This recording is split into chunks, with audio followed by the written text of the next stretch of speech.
keys. I think we found a blooper. Oh my god.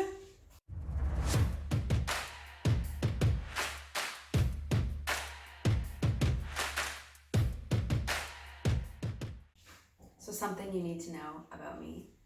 I love rom-coms. I've watched many of them. But the girl that's going to come back into frame, she actually knows the name of them and who is in them because that is her skill in life. She is walking IMDb. All hail the queen of IMDb, Miss Crystal. You must bow. Hello everyone. Welcome back to Falling into 40. I'm Kelly. And I'm Crystal. And this week we're going to talk about rom-coms. The 5 big lies that rom-coms teach you. Definitely like and subscribe. Yes. Because we're gonna end up with a whole rom-com series. Yeah.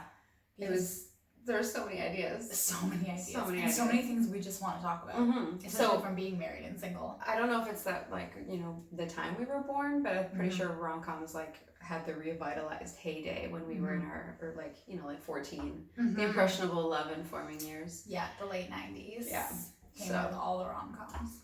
Yes. Yeah. So we kind of feel like our generation has got a lot to say about them. Sure do.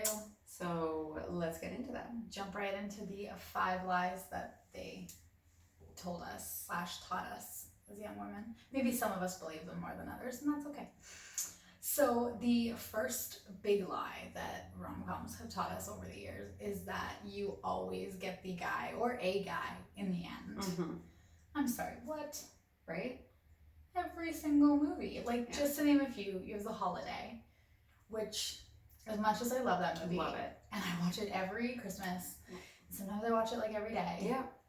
It makes me sad that Kate Winslet ends up with Jack Black in the end. Yeah, she comes into her own. Spoiler She finally ditches, what's his face? Jasper Bloom. She ditches the loser.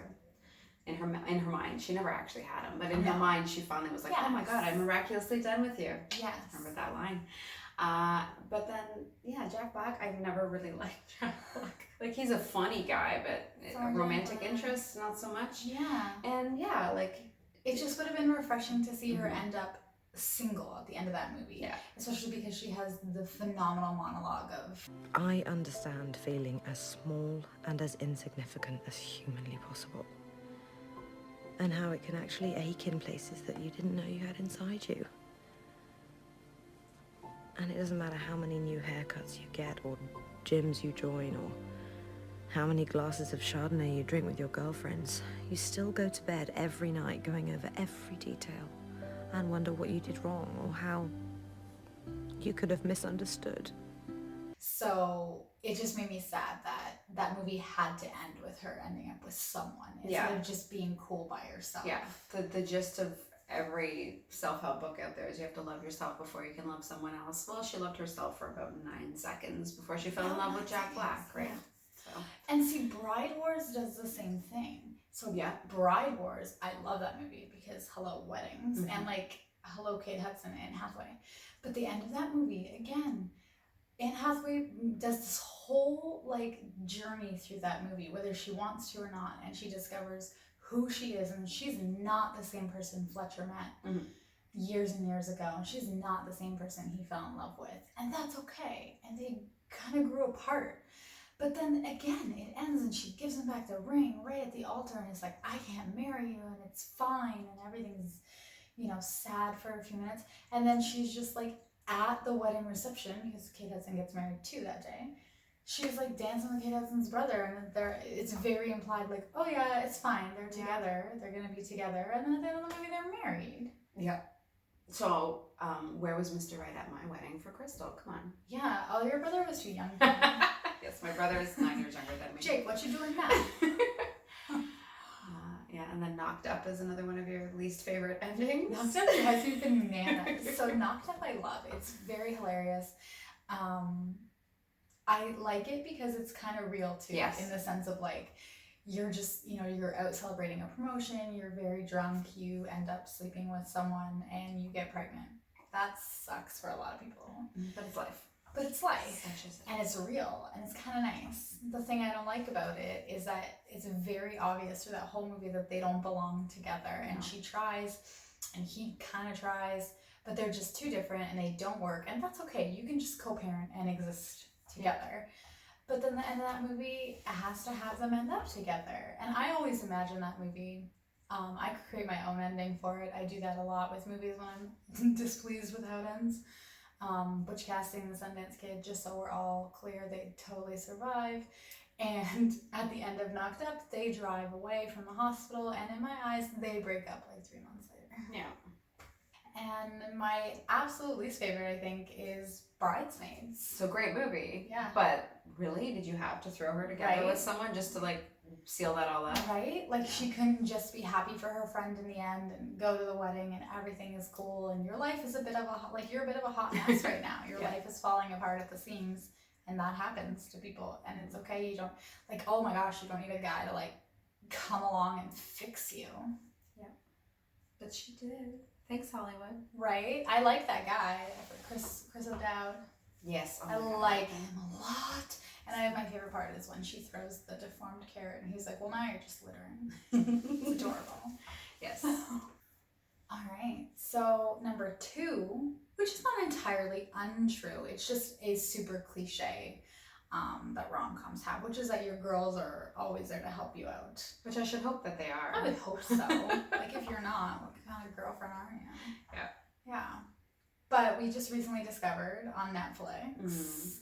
Someone Great. Oh my god, such a good movie. If you haven't watched it, pause this and watch it and then come back. I just took a DNA test, turns out I'm 100% that bitch. Even when I'm crying crazy, yeah, I got more problems, that's a human in me. Bling bling, and I solve them, that's the goddess in me. You could've had a bad bitch, not the middle. Help you with your career, just a little. Yeah. It's so phenomenal. Like that to me is what a rom-com should be. That's it's just so good. It's so organic. It's so pure. It's refreshing. It's so refreshing. Kind of gets rid of problem number 1. And I love it because I don't remember her name. Gina Rodriguez. I love it because she just gets drunk in the middle of the day and calls up her girls. And it's okay, so you guys just need to tell your jobs you have your period or something and come over. And I'm I just love it because they do. They do. Because your girls mean the world. Yes. Yeah. So, I mean, would we really do that? No, though. You're going to be I'll get so you after work. Yeah, I have to go to my job. That's how I pay for things. Food and stuff. Yeah. Bills. But, yeah. I'd like to That's think. good. Yeah, Okay. exactly. Yeah. Another one where your girls are there to help you out is a very obvious one, and that is Sex in the City. That's basically the plot of the whole show. I mean, it's supposed to be about her search for love, but in reality, it's her love of her friends. Yes. So Yes. they're there for her when the terrible wedding doesn't happen. Oh, it's awful. And that's the one movie where I would like to think that if I got left at the altar, I would be yeah, you do leave your job for that time. And you'd be I'm so sorry, there's been a death, for real. I gotta go on a vacation. I gotta go. Girls Trip. Girls Trip is so good. It's a fun movie. Yeah. It's kind of unrealistic, but it was a good time. Yeah. Oh, it's incredibly unrealistic. Girls actually don't do that. No. If you're young right now watching this and you think oh, that's in my future, I'm gonna get so blitzed and go to New Orleans, and no, that's not gonna happen. No. No. We're 34 and we still haven't been anywhere like that. A, you can't afford it. No. B, you're not that stupid. No one would wreck their lives to that extent.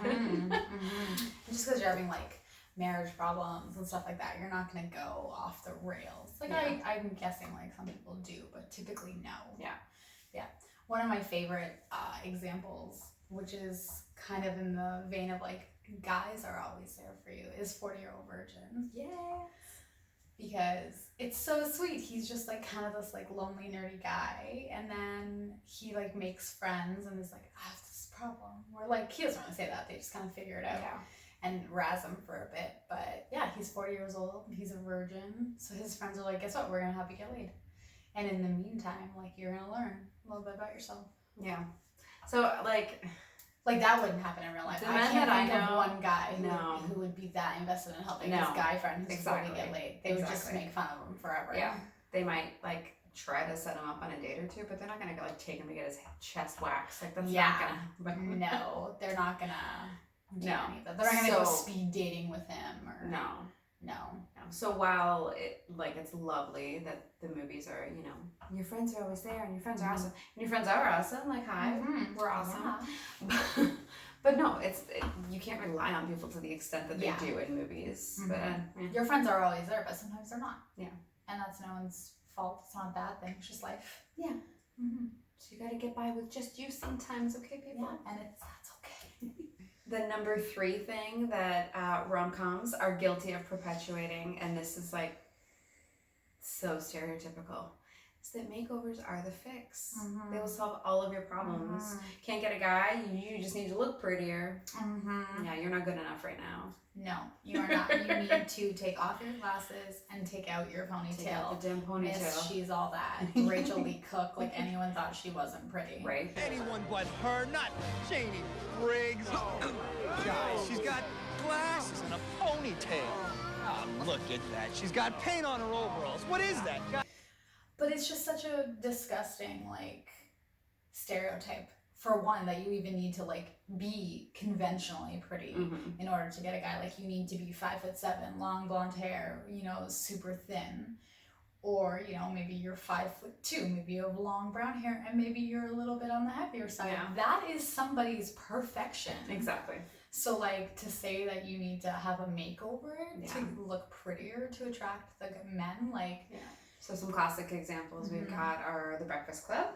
The Breakfast Club to me is the worst because Ali Sheedy as like the basket case, I think she's fantastic because she's like interesting and she's different and she's not like, the whole point is that she's not Molly Ringwald. So for her to get a makeover at the end and then Emilio Estevez is all like, oh my god, I think I'm in love with you I now. haven't noticed for this entire weekend that you're beautiful, but now I need you Right? in my life. Just because you have some eyeliner on and you brushed your hair. Yeah. The Deaf, Clueless. Oh, yeah. Those are some more of the just like alternative kind of girls who have like sexy friends and so they need to get made over so they fit in. Yeah. Princess Diaries. There are some really conventionally unattractive princesses that exist all over the world. Like Yeah. to us, right? Like we're like, you don't look like us. That's different. That's a different look. So she did not need So that she didn't makeover. need to get a makeover just to be a princess. You're just royalty by blood. You don't need to prove it to anyone. Yeah. And then Miss Congeniality, which is one of Crystal's personal favorite movies. Mhm. Hated makeovers. Yes, saw that movie 50 million times in the cinema. Mhm. But I hate the fact that like I get it because it's a beauty pageant. Yeah. But the fact that the whole beginning of that movie is built around it being so funny that she could even be remotely considered Yeah. as a beauty queen. Yeah, And the guy's laughing in and they do so much work to her Oh yeah. in the beginning. Like, I'm not talking like just like waxing and stuff, but they do like dental and everything on her. And I'm just like, it's a beauty pageant. Like, she is a smart, like, sexy. She's like, she knows self-defense. She kicks ass. She's an FBI agent. Yeah. But they're like, you're not prettier. And the fourth thing that I think every single romantic comedy since the beginning of time is the epic kisses. Epic. It's usually in the rain. Yes. And I'm guilty of wanting to be kissed in the rain, and I have been married for 9 years, and I've never been kissed in the rain. But that's I fine. hate getting wet. I don't want to be kissed in the rain. I want to be kissed in a car or something where I'm dry. So yeah, the kiss in the rain is The Notebook. Yes, of course. Everybody wants that kiss, but if you think about it, it's actually quite ridiculous. It's a little uncomfortable, I would imagine. And she's just cheating on him. Yeah. It's terrible. Titanic is really well loved for its kiss on the boat, which is The like front really of a boat sweet, but like at sunset with a man who saved your life. Oh, yeah, that's gonna happen, ladies. yeah, that's like It's gonna happen. never gonna happen. Like, you meet a guy on a bus, you don't want him to like kiss you in the back of it. Like, I don't know, it's just not the way it works.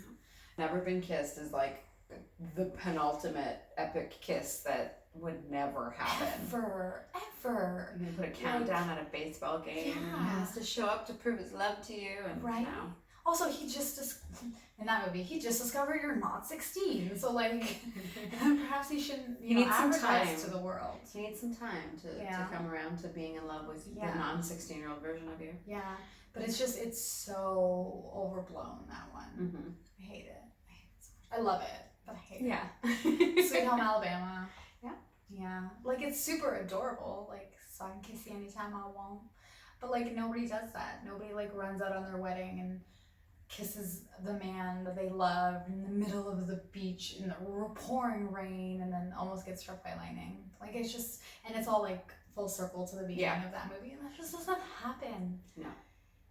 It doesn't. I've never ran out of a wedding and kissed a man. No. Nor in the rain, as we've established, nor on a cruise I ship. did it on the Titanic. She went back in time. So category number 5 is that the next guy will be the one. The one, the elusive. Yeah, so everyone dates a loser, and then the very next guy is the one. Which in reality, no, you're gonna date a loser, and then you're gonna date like an okay guy.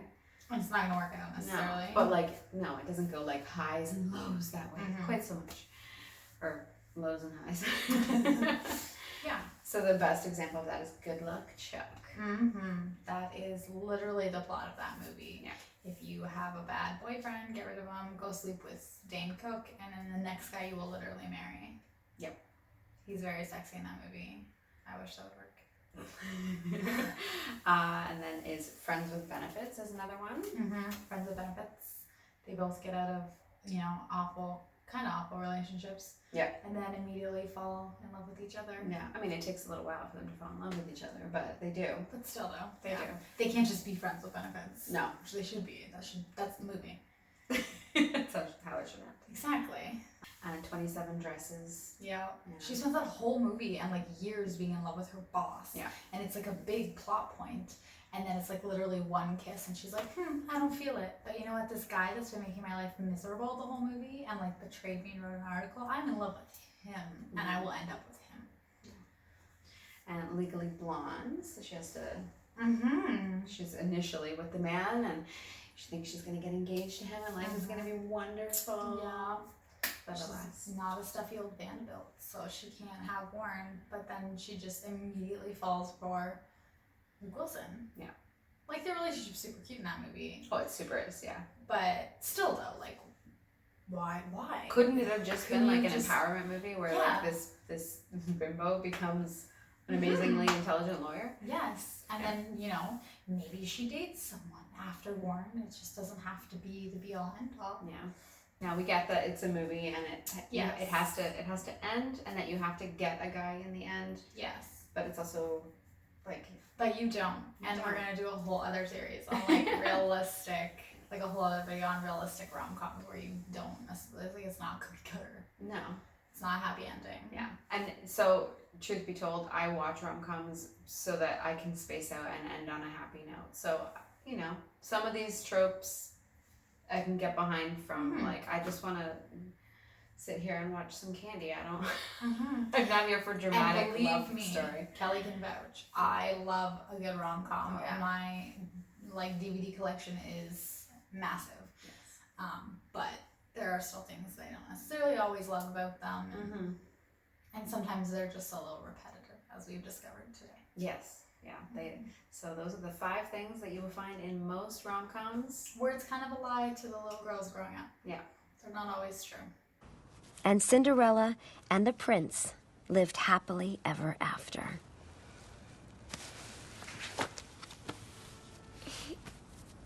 You know that this is just a fairy tale, right, sweetheart?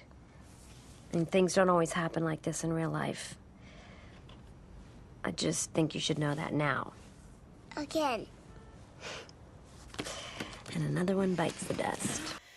So comment below if you have some other glaring examples of some of the things we've discussed. And let us know what your favorite rom-com is or your least favorite moment from a rom-com. And tune in next week.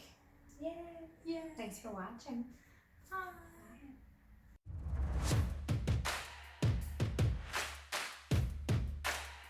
How many times can Kelly hit her head in the course of a YouTube channel? Yeah, I think that's a thing now.